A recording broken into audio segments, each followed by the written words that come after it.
Avertissement: tout ce qui se passe dans cette vidéo n'est en aucun cas un avis de professionnel, cette vidéo est faite par un fan pour des fans.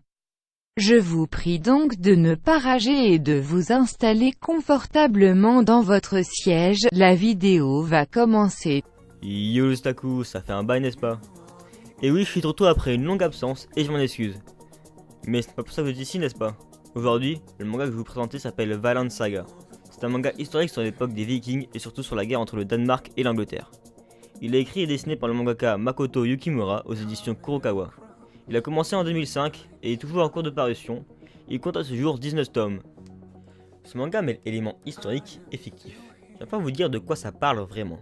C'est l'histoire de Thorfinn, le fils d'un ancien héros exilé de l'armée du Danemark, que lors d'un voyage, ils se font attaquer et le père de Thorfinn meurt tragiquement, tué par un pirate du nom de Jack Sparrow.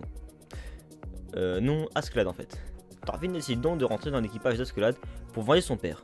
Un peu chelou le truc déjà, genre en mode « Bonjour monsieur, tu as tué mon papa, mais je peux rentrer dans un équipage après pour te tuer s'il te plaît ?» Cette première partie est un mélange de guerre, de politique, de religion. Ah oui, je vous ai pas dit, mais les livres se partagent en deux parties, du tome 1 au 8 et le reste. Donc cette première partie est plutôt violente entre les champs de bataille, les pillages, les viols.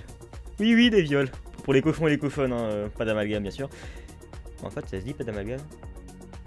Je sais pas. Bref, dans la deuxième partie, on quitte les champs de bataille pour se retrouver dans des champs, en fait, des champs tout court en fait, à cultiver. Malgré cela, il y a une autre histoire en parallèle, ne vous inquiétez pas, elle est fendue de guerre. Cette histoire s'inspire d'autres sagas islandaises telles que le Flateyjarbók, la saga des Groenlandais, et la saga d'Éric le Rouge. Le titre de la série renvoie à la découverte de l'Amérique du Nord par les Vikings, qui nommèrent cette terre Vinland. La découverte aurait vraisemblablement été faite par le navigateur islandais Leif Erikson autour de l'an 1000, personnage qui apparaît justement dans le manga. Donc cette histoire quelque peu atypique et très intéressante ne m'a jamais laissé pour compte. Les dessins sont généralement plutôt détaillés et le trait plutôt fin, très agréable à la vue. On peut aussi voir toute l'évolution physique et le mental de Thorfinn, et cela pour seulement 7,65€ dans votre librairie préférée. Allez, salut mes petits poulets, et n'oubliez pas, je vous aime tous.